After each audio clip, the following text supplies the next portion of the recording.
formé oyo ya liboso et banda babenga dynamique de l'opposition. Initiateur nango moto a créé yango ezalaki Kamere avec ba conseil il y a Zuma. Alors que Zuma était pire master, il y a Hippolyte Kanambe. Et ça même a été financé par les jeunes Namoko, il y a Bassi Zuma. Comme Azalaki déjà na image à bien d'avoir soutenu Kabila, comme il a livre, il ne pouvait pas d'emblée du jour au lendemain comme opposant. Aïe na idée on a appelé Jean-Claude Mvwemba, abimisa mon idée ba créer dynamique de l'opposition. Dynamique de l'opposition et Zokoka montoté. Parce que l'idéologie nango, il y a Jean-Claude Mvwemba qui comprend dans mon assima. Il est trop congolais, il ne pouvait pas accepter que va travailler pour Kabila na étiquette, il y a dynamique de l'opposition. Et à un problème, il y a mon Kamere. Mamadou Ndala aloba yango que nous allons ramener les M23 dans la guerre na bango place Baouta. Tout le monde sait que c'est le Rwanda. Dernièrement, Kaka Lobi Awa, le Rwanda nous a attaqué une étiquette sur le label. Le président rwandais a dit que nous ne soutenons pas seulement le M23. La vidéo est là. Nous ne soutenons pas seulement le M23, mais nous contrôlons aussi l'armée congolaise et nous contrôlons le sommet de l'État. C'est-à-dire qu'il n'a jamais caché que Bango Bazarana Congo va contrôler le Congo. Nous avons 9 rassemblements aux États-Unis, Bakena Kedose, Yambi, Bango, Batamize, Bango, Bache, Bango, dans l'élection. Mais pour beaucoup de l'élection, la PC Bango, Association Kofi Annan qui devrait leur conduire. Association Kofi Annan, les Abanan. Ils allaient une portion, il y a des reptiliens, où ils vont faire partir Yassiat, Comité international Bango, Nanzela Wana. C'est-à-dire que nous sommes beaucoup ça, il faut boire ordre, Awaboya Koyoke Labiso. C'est là où est sorti, à niveau il y a opposant, il y a opposant, le terme les décideurs. Tant Bango, avant de créer rassemblement, Babimi si opposition, M. Babengiango, G7. Donc, Katumbi a se démarqué, Pembe na Kabila pour créer et l'autre moko, Oyoko Sale la Bango Moussala na cadre opposition, va créer G7. Pendant que va créer G7, le G7 a lobby à un mouvement, il y a opposition, a même pour nous combattre, mais ils ont évité. Et G7 et patati, et Zokoka Komata Penzate va créer rassemblement. Donc, rassemblement, basui. Dynamique de l'opposition, na G7 va fusionner bango na opposition ils ont un combo qui existait mais éviter ça ils ont repositionné na ba groupe skill ya ba opposition ba généraux Oyo Félix atinda na East ya Congo ba lobby ils ont finalement réalisé que le peuple congolais et l'éveil patriotique avaient raison, il n'a jamais eu le M23 comme rébellion. La rébellion, c'est quand le fils et fille du pays va s'épéliter la gouvernance, va Zimandou qui peut résoudre Makamamboka na bango. Mais l'occupation, l'invasion, c'est quand un autre pays vous attaque. Et ce pays s'appelle le Rwanda. Depuis la nuit des temps, nous savons que c'est à travers le Rwanda que les anglo-saxons unis dans le comité international pour l'accompagnement de la transition nous massacrent et nous tuent à cause de Mabele, Oyo Balingi Bakata, Bapesango, Israël, Basala Mboka Yassika par la reine d'Angleterre, le peuple congolais 100 millions, 245 300 km carrés, Tozo Kokate, ba déplacer Yango, Bazu Congo, Mobimbo, Biso Tozo Kansabako Katakara, East Congo, ba Memi Yango Mobimba, ba Bambi Yango, na ba pays anglophone, ba Bengi. Le pays de l'Est, l'association de plateforme, il y a des pays de l'Est qui sont que des anglophones. Ça revient. Donc, Kabila avait eu des problèmes parce que comme on a eu Bimaki, n'a procès à l'Itongédine pour avoir financé les Hezbollah en moyenne en utilisant la CENI comme machine à nettoyage, money laundering. Tout cela, Niki allait partir, il a négocié avec Kabila, ils ont signé des documents, on lui a promis qu'il sera sans inquiétude, mais on lui a donné, Kabila, on lui a donné le droit de choisir qui va le remplacer. Kabila a essayé de présenter Kamere, Kamere est venu aux États-Unis, Tocheye Kal, Boumona Yango, Boye Biango, le M23. Ezali Mwana autorité pour le bazar, Koko, il y a AFDL. AFDL, RCD comme SNDP, PPRD, ADF, tout wana motebota M23. Qui sont les extrémistes rendez tout. Parce qu'on n'a pas signé que bovanda to solo la botika sans que baye biso babundelaka nini na 21e siècle ifumbo cannabis bato bazwaka manduki ndenge ezaki na porte kabila yelaki Congo te kabila yaki po asala mosala oyo tozolobela lelo barwandais bakota baextrémiste rwandais tuti na bandeli baextrémiste rwandais tuti bakota ebele na kati ya système na biso bakontrole biso bakomisa baappauvrir biso bakoma na mbongo bakontrole économie bakontrole sénat bakontrole parlement ça nous savons mais sikoyo mwana mboka il accepte continuation nango asaleli biso gouvernement oyo eza na plus de 7 ministres banyarwanda alors que tilelo Gisaro conseiller à Félix Boye bango bakolo Isoko ils continuent à déclarer que ba reconnaître Banyarwanda comme ethnie na Congo bande ko oyo ko pesa mutu liboma comment bato bazo continuer ko luka ba reconnaître que baza ba congolais en même temps pesi bango ba poste en même temps ba yena rébellion oyo zo reconnaître comme rébellion ba congolais de 1m23 ce n'est pas une rébellion, c'est une occupation. Parce que nous avons négocié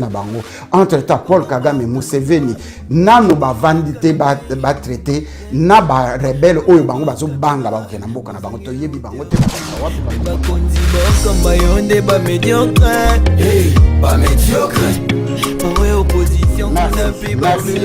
Merci Nande Konabiso.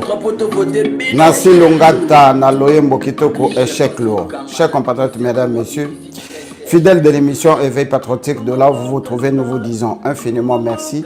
Merci pour le temps que vous ne cessez d'accorder à l'éveil patriotique, mais en grande partie pour le temps que vous disposez pour la République démocratisée du Congo. Merci infiniment pour ce geste combien louable, geste par lequel vous manifestez de votre présence à chaque fois que nous sommes live. Merci na mama Mabelo Kawaba, merci na Binonyo Sobozeli Koko Télévision Malembe.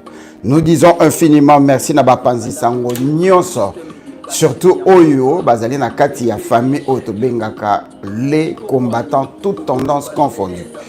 Je dis en particulier merci à Jimmy Adjanga na Canal Africa, merci à John Image, les cordons ombilicales, Soft 15 na soft15.com, merci à Kelvin Maizo na maizo.com, merci à Talaku Sekou, na Télé Chango, merci à Edgar Mokonzi, merci à Papa Moussakoli, merci à Monsieur Ino, merci à Choramboma, merci à Maman Mimi na Radio Bosomi, merci à Yves Malo na Kishasa Makambo, merci na Radio P Télévision nyonso ya diaspora esika nyonso yo zali okabulaka ba information na biso osalaka ba émission oyo orelelaka pe ba émission Éveil Patriotique.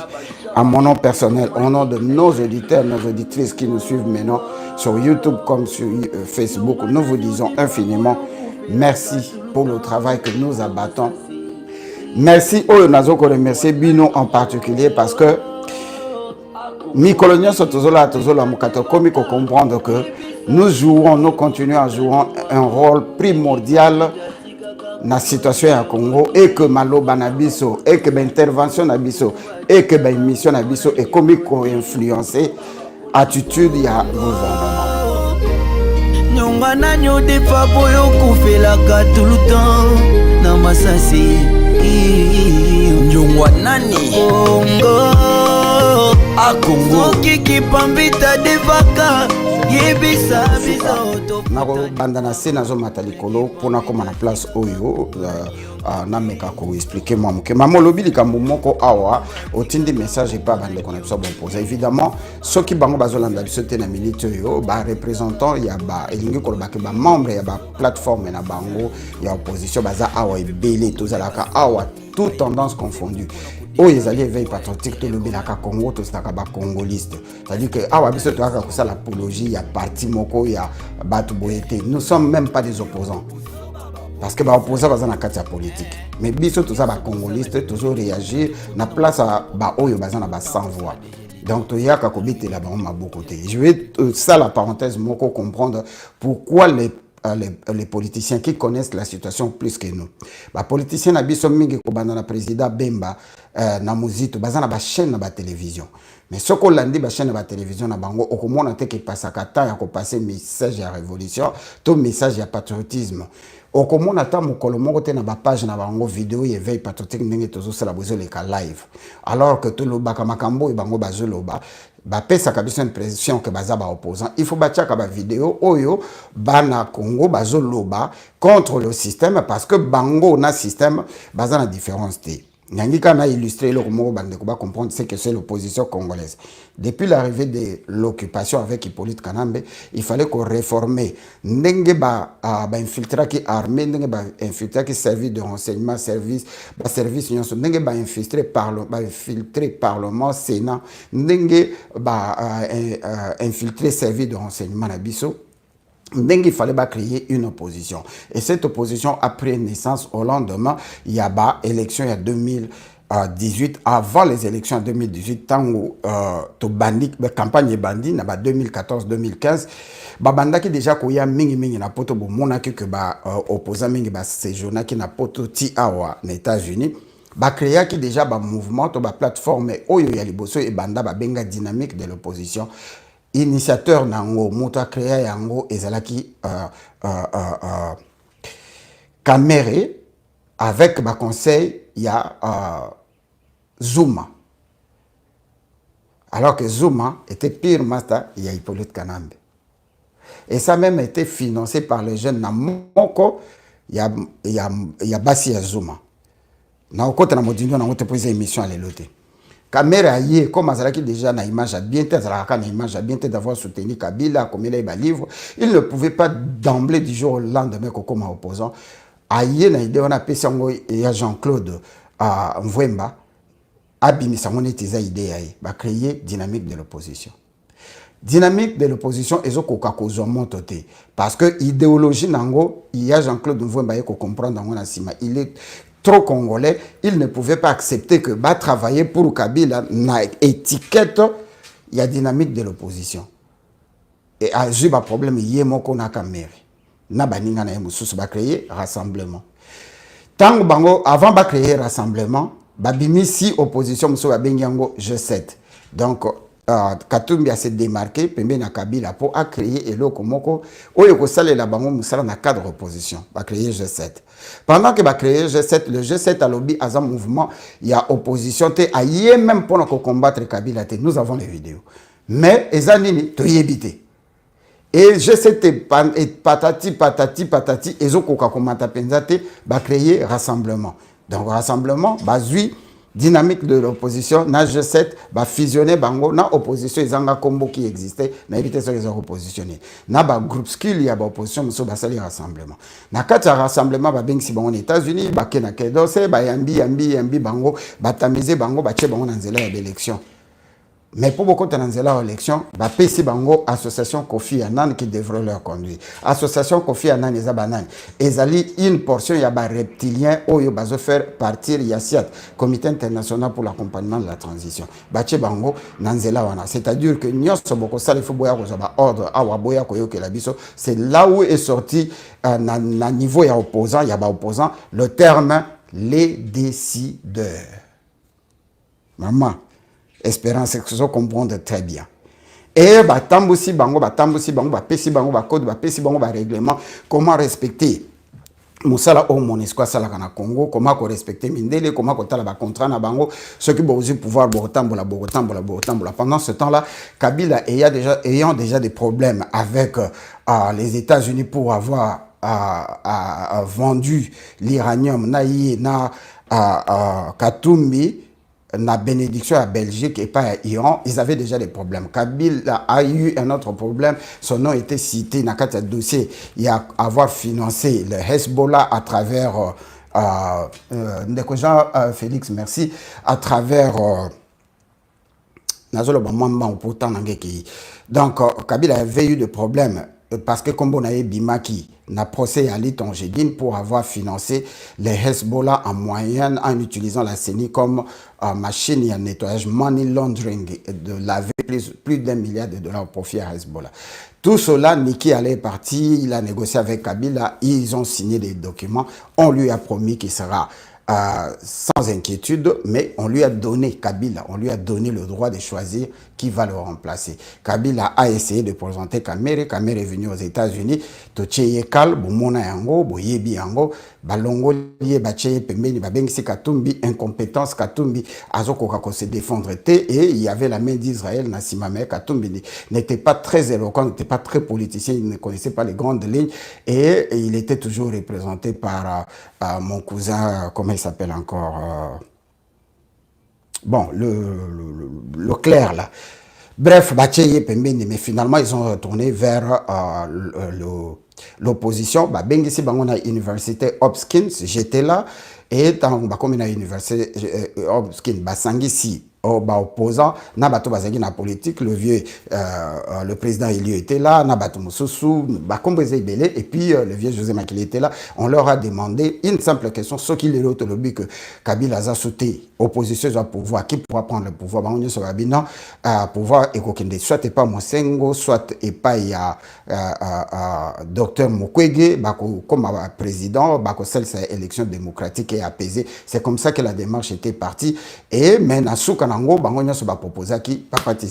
comme la CIA et les États-Unis avaient déjà décidé, que Tshisekedi ne prendra pas le pouvoir, et le Rwanda s'opposait catégoriquement, moins encore Hippolyte Kanambe qui ne pouvait accepter Moto Ayebisake qui a na Rwanda, na Congo. Donc ils n'ont pas voulu de Papa Tshisekedi. Pour rester dans l'optique de l'UDPS, a décidé que Bazoua à UDPS. UDPS va poni Félix. Pourquoi? Parce qu'il fallait qu'on crée dislocation na peuple congolais. C'est-à-dire que l'unité au Salama qui na katia diaspora na Congo, au Sangi qui ba congolais nyonso auto zaki na katia UDPS, et les cas qui tellement makasi 2011, 2012, 2013 vérité des urnes, impérium et l'accès que tout le monde écoutait la voix de Tshisekedi. Et même quand les ambassadeurs sont allés voir Papa Tshisekedi d'heureuse mémoire que son âme repose en paix, ça qui est Pekissa Batunayo. L'engouement qui avait pris naissance dans la diaspora,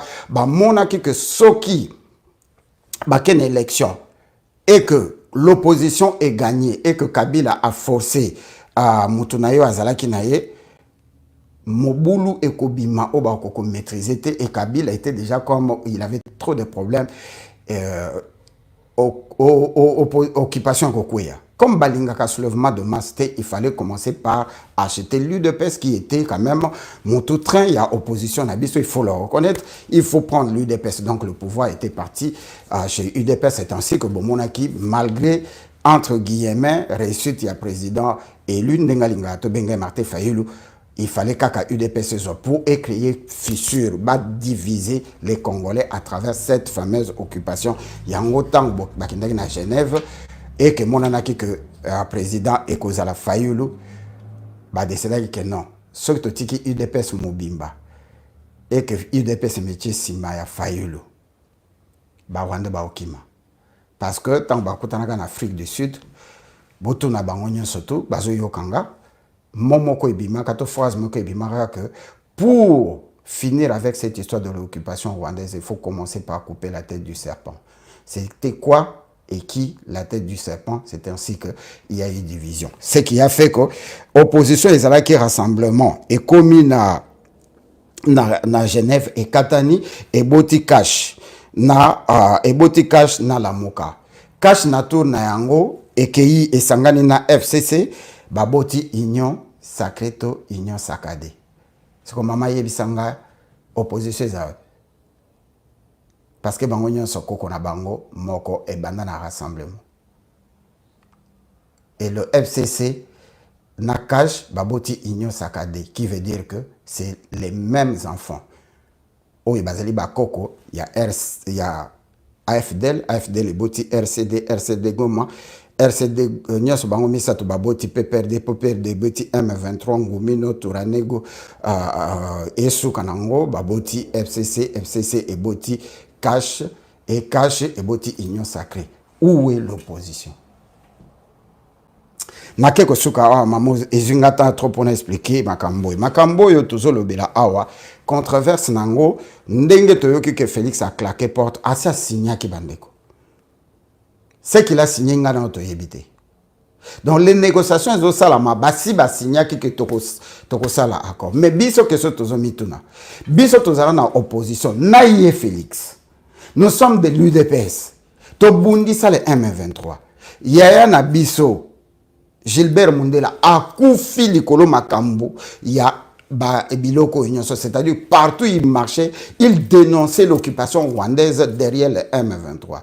Mamadou Ndala aloba yango que nous allons ramener le M23 na guerre na bango place Bauta.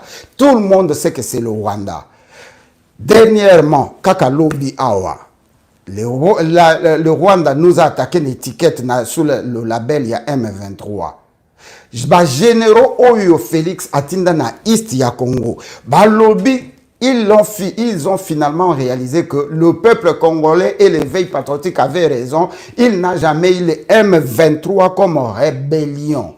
La rébellion, c'est quand le fils et fille du pays va s'épéliter la gouvernance, va zimandu qui peut résoudre makamambo kanabango. Mais l'occupation, l'invasion, c'est quand un autre pays vous attaque. Et ce pays s'appelle le Rwanda. Depuis la nuit des temps, nous savons que c'est à travers le Rwanda que les anglo-saxons unis na Katia 7 comité international pour l'accompagnement de la transition nous massacrent et nous tuent à cause de Mabele, Oyo Balingi Bakata, Bapesango, Israël, Basala Mboka Yasika par la reine d'Angleterre, au Bakobenga, le Congo libre. Moni Nege Yakosala Yangoto, le peuple congolais, 100 millions, 245 300 km carrés, Tozo Kokate, déplacé Yango, Bazu Congo, Mobimbo, Biso Tozo Kansabako Katakara, Ista Congo, Memi Yango Mobimba, Bambi Yango, na pays anglophone, Babengi. Le pays de l'Est, l'association de plateforme, il y a des pays de l'Est qui sont que des anglophones. Ça revient à la reine Elisabeth Moussala Naye avec le Royaume-Uni, Moussala Kokata Bamboka, Bato Kokata, Nenge Basala na Australie, Nenge Basala na États-Unis d'Amérique, Nenge Baboma Mérindien, Nenge Baboma Aborigène. Partout, l'Angleterre est en train de foutre la merde. Bolim Bisangan expression comme il a fait avec le Canada, comme il a fait avec l'Australie, comme il le fait un peu partout. C'est comme moni que eloko bazo benga balkanisation bakata kaka East ya Congo ezo simbate ba mekabo ezo simbate, les Congolais se réveillent tous les jours. Le Rwanda comme ko banga. L'arrivée à guerre ya Russie zo l'axe déjà que quand la Russie va prendre la supériorité au SSU par rapport à l'américain, le dollar est en train de tomber, le gars est en train d'imposer la monnaie chinoise et le rouble au Yabangumoko. Donc les Siates qui sont les Américains, les Anglo-Saxons qui contrôlent l'OTAN, et l'OTAN et les Américains sont une personne parce que Bangonio va dépendre na Commonwealth ou Isali anglo-saxon. Est-ce que je me fais comprendre? Ou Isali anglo-saxon, Kagame, Museveni et les Imatuti ont très peur que ceux qui diminuer les malembe et que Simbate, ce qui la Russie a juste suprématie parce que Bango il dépend des États-Unis. Il faut accélérer. Si quoi on a rien à qu'elle chiter. Ndeko Félix il faut qu'elle signer koyo kanana ba M23. Lobby FDLR bako telema. Na yeba ka komba malamu tena koma kyanga. Lobby kuna FDLR bako telema. Lobby kuna o mususu ya Uganda babenga bangoni. Turaba ou Taraba, Adef Taraba, Bakotelema. Lobby kuna Adef Nalu, Bakotelema. Et la question que nous nous posons, tant que Félix Azo qui a signé un document résolu hier à cause de la responsabilité, il y a qu'au traquer et groupe rebelle, il y a Bisso, Congolais, n'a y a d'étrangers. Félix n'a jamais reconnu ni son gouvernement que notre pays est agressé. Tout Bambo comme sous Suzanne Katamabele na biso, il n'a jamais reconnu. Si quoi il y a un papier signé que groupe étranger ou en tangi bakombo na bangote, bakombo na boni. Les M23.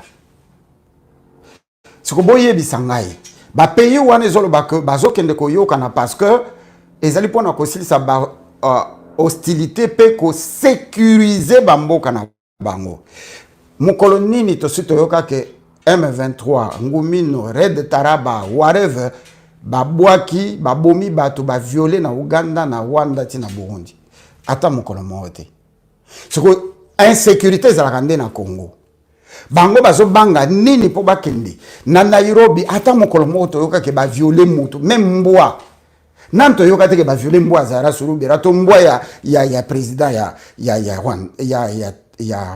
Kenya bazo banga nini na mobulu ezaka na mboka na bango te ezaka na mboka na biso depuis 20 ans to 25 ans oyo bazo boma biso bamboka wana nyoso basi ba regreta na nini basala nini Africom esala nini ba plateforme na bango nyoso esala nini et surtout bango le pays wana basala nini eloko te ba condamna Kagame mukolo nini alors que le rapport Mapping lobeli yango le rapport Garrington lobeli Mukwege lobeli yango biso to lobeli yango ba journée nyoso mukile lobeli yango procès moko eza na France ba lobeli yango cette association des salauds au babengi la communauté africaine de l'Est basala mémorandum basala conférence basala ba accord moko boye po ba vendre sa ba pays wana ba botika ko supporter ba rebelle te batikana na ko reconnaître te le président rwandais a dit que nous ne soutenons pas seulement le M23. La vidéo est là. Nous ne soutenons pas seulement le M23, mais nous contrôlons aussi l'armée congolaise et nous contrôlons le sommet de l'État. C'est-à-dire qu'il n'a jamais caché que Bango Bazakana Congo va contrôler le Congo. Nous avons 9 pays limitrophes. Dans 9 pays limitrophes, on a besoin de la communauté na bango na Congo. Toza atana ministre mon côté la communauté congolaise ya bangolais, communauté congolaise ya ba congolais Brazzaville, communauté congolaise même ya bazambie bazate. Mais nous avons 9 ou 7 ministres ya communauté de Banyarwanda au Congo. Ministre Nabiso ya premier ministre sujet rwandais. Ministre de l'infrastructure, sujet rwandais. Ministre de la défense, sujet rwandais. Naba Oignon Sobatikali, armée submergée par plus ou moins 45 000 têtes. Azara Sorubera Ben Alobay 43 000. Yemogom Talobangam Nalobelaïde. Plus de 500 officiers généraux, extrémistes rwandais, tout dit Banyawanda ou Banyamulengi. Où sont d'autres pays, Kassi? Siko bamboka oyo biso tozana batu ba uta mboka wana bazana kati ya armée bana sénat bazana parlement bazo buma biso bazo créer rébellion toke ko vanda na bango poto bundisa rébellion oyo bango ba soutenaka oyo bango ba na kati ya ko bundisa bango to sangani ndenge na poser question to sangani lisusu oh mon dieu c'est il y a de quoi ko ba ke ba konza mboka na biso ndeko keli mulanga ba bolole c'est-à-dire que ils ne réfléchissent pas bana mutute ba okanisa biso nyo to bazoba. Comment voulez-vous que Félix s'engage? Moi, tout est là, tout est documenté. Et ça n'a pas été démenti. Il s'engage que ceux qui ba groupe rebelle Oyabiso, bazo se soumettre été, ko frapper bango terriblement. Oko frapper bango na nini po bango mutu bazo aider kutu l'armée na biso ezwaka mwa ba renseignement po ba yebi terrain kitoko. Siko yo kende ko frapper ba mai comment oko frapper ya kutumba comment oko frapper ba ndeko na biso ya epa ndeko na biso Jules Mulumba oko frapper bango comment. Mais soko lobi oko frapper bango il y a pas de problème. Mais ko frapper Monesco. Parce que la plus grande portion, il y a occupation, tout bateau infiltré, c'est la Monesco. Parce que la Monesco t'a offert logistique. Logistique. Et pas occupation. Vous vous rappellerez que tant que commune à Kisangani, il y a un blocage. Mapinga bazo landanga. Il y a un blocage, mais il va bouger. Qu'est-ce qu'ils ont fait? Comme le gouvernement congolais, ezaki makasi ezaki na posa ya biloko kolia ba mai il faut beaucoup pesa ba population les avions de la Monesco et Kenya Rwanda ba côté ici ba sala on est système à cheval de Troie ba côté ici ba Rwanda na kati ya ba caisse ba che ba caisse na kati ya avion ba caisse à liboso biloko kolia oyo nyonso tikali na sima ba militaire boye ba histoire wana avion ba vieux yé ba libumundunda ya Monesco ekiti soki mibale soki misato ba inspecteur na biso na ba policier na biso na ba militaire na biso ba ke ba sali inspection tala avion ndenge ezali ba caisse ba fongoli ba caisse ya liboso wana o ezaki kota liboso peut-être 3 premières rangées ba moni biloko akolia ba mai ba kisi ba zongi ba ke ba chimendoki ba lali pongi basoda nyonso bazali na bakeso ezali na kati ya baavion na barwandais babimi, ils ont massacré. C'est comme ça il fait Kisangani, je crois, ou bien moko ya mboka na biso ndenge ekoya yango. Et la MONUSCO continue à faire le même travail. Je vous ai toujours dit ici que la MONUSCO est venue superviser la transition qui consiste à balkaniser le Congo. Mais Félix doit commencer son combat avec la MONUSCO. Ce que c'est la MONUSCO. Il faut que le combat na Rwanda a déclaré déjà état d'urgence à quatre relations diplomatiques avec le Rwanda. Azongisa ambassadeur à Rwanda, abengisa ambassadeur na biso to katana to kangana frontière. Et là quoi koloba o Félix Angaye bisabango comme l'aurait dit ndeko kabaso babu. Commençons d'abord par chercher le noyau, d'où vient la rébellion, qui finance les rebelles, qui leur habille, qui leur donne les armes. Quand les alaki yakoye bate. Mais banda to décida ki na bande qu'on a biso ba mai merci beaucoup, félicitations que tout reçoit toboli bango nzoto bochaka ba photo na bango to mona ka bango comme les chrétiens disent que nous avons biso grâce à l'ingi koya kokote la biso ndenga kote la kibana Israël te mais à biso grâce que batwana nyonso ba Rwanda ba na bilongi na bango moko boye bomba na raté. Donc soki botoboli bango bokata bango mitute bo chad ba photo to mona bango ba photo comme partout sur les réseaux sociaux ya ba Rwanda bolanda ki vidéo na lingi ko chango te po izana ben sanité na kati bazolo baba zoba ya ba Rwanda bana Kagame toko tobola binonzo to karabo eza soso ya robomba te. C'est que Félix Moutandi Makate que Rwandais bataka biso ba généraux na ye balobi que za Rwandais. Balobi même pas que M23, c'est l'armée rwandaise. Bango moko ba M23 balobi que ba uta na Rwanda bazalaka soutenu par le Rwanda ba bomba ngote. Mais biso tozo kende zo Rwanda, to kena Nairobi to signé na biso na Rwanda na Uganda, to sangana na ba Kenya, to bundisa Rwanda na Uganda na Banyarwanda. Est-ce que ça a sens? Tobundisa bango comment? Tokosangana na bango poto bundisa bango comment? Poto bundisa bango coupons les relations. To c'est les déclarations. To tchembo kana besoin d'état de siège, to kangi ba frontière. C'est que to komi ko traiter bango na kati. Au contraire Félix, il faut aksangi ça ko ba mai ba aider à ça la brassage à armée. Tout Rwanda parce que nous avons 9 pays limitrophes. Na kati armée to zaka na Banyarwanda. Mais comment ça se fait? Le M23. Ezali mwana autorité ko le baza Koko, il y a AFDL. AFDL, RCD comme CNDP, PPRD, ADF nalu tout wana motebota M23. Qui sont les extrémistes rendez touti? Parce qu'on n'engini yozo kende ko signé que bo vanda to solo la botika sans que baye bisabiso babundela kanini basenga kanini.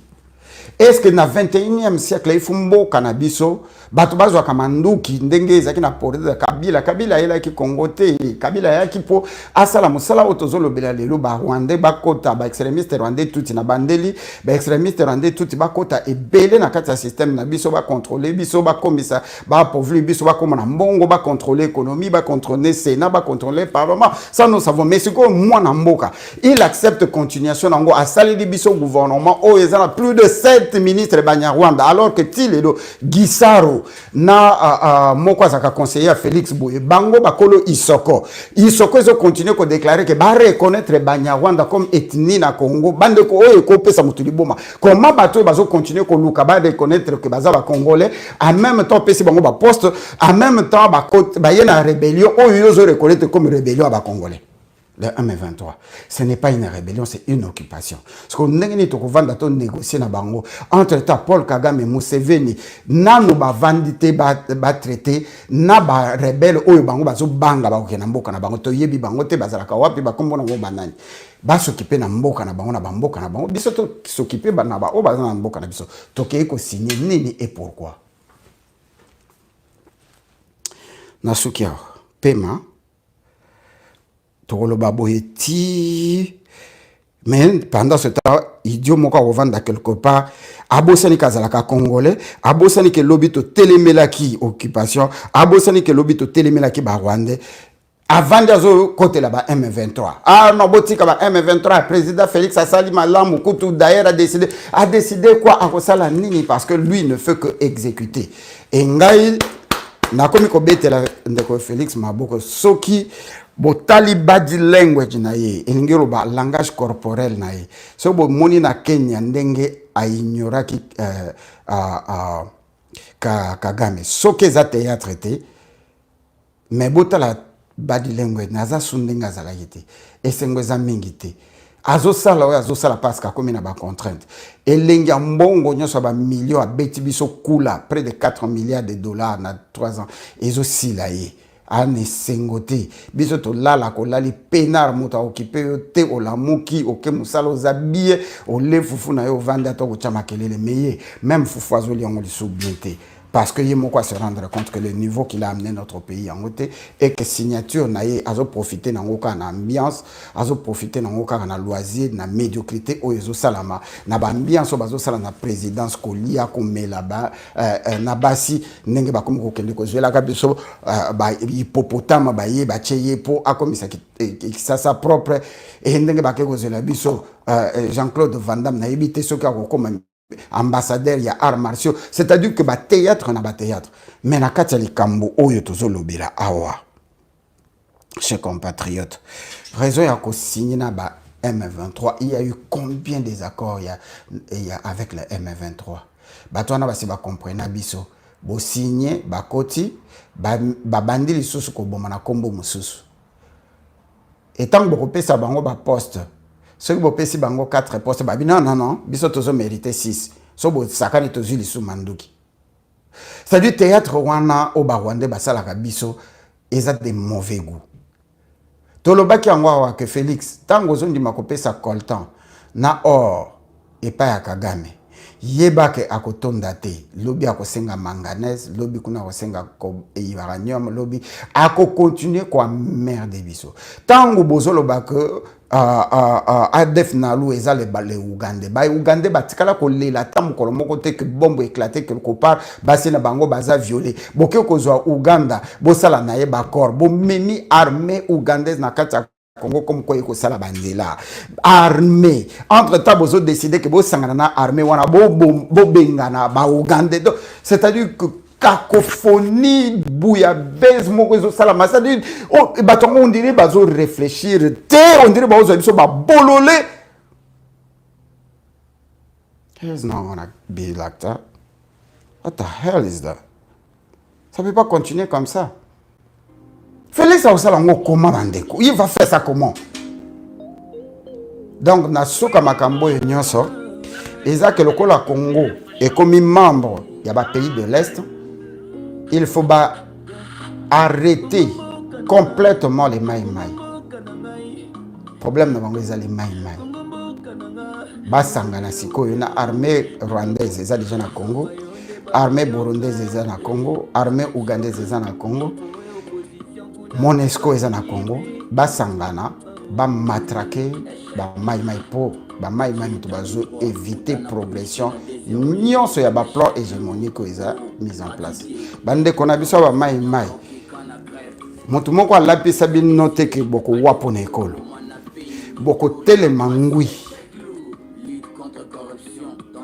nazo tinda bino na liwate mebo décida sanga Nganazaka porte-parole. Quand vous aurez besoin de passer un message, venez. Vous allez passer un message. Mais beaucoup et les militaires congolais de FRDC, Moutinho soit la mindu qui n'a contre Maï Maï. Non seulement malédiction naturelle, il y a maman a biso violé 5 millions koko il a, mais aussi malobo biso toujours bimisa. Toko tobola inzo to kitoko. Et ça c'est une recommandation à Maï Maï. Félix a vendu Sabino par le chemin de n'importe qui peut Sabino beau déposer. Parce que tant que beaucoup déposer, beau s'incorporer dans la armée. Armée est submergée par les extrémistes. Ils vont vous tuer. Vivant. Et c'est là qui veille patriotique et salama qui peut payer salama qui n'a bien honorable maître Dieu. I love you guys. Pas médiocre. En opposition qu'on a payé ba miyibi. Échec lourd. Bâti état des droits. Outana policier na désert lili. Échec lourd. Oh, gratuité. Mais tout en enseignant ba ok kana grève. État des sièges. À défense au pour mana peni ni touri ba passi. Échec lourd. lutte contre corruption. Tandis qu'enseignant futa mambongo a mikate. Yaya, aboya ndeni na pale ya tika kita mastan. Échec FCC kufa memboka ezosimba tan. Échec tozalaki na kisalume banda ekoma suke mboka ekufa kala. Échec eza lisule pepe d'abord te koma nyonso ake d'abord.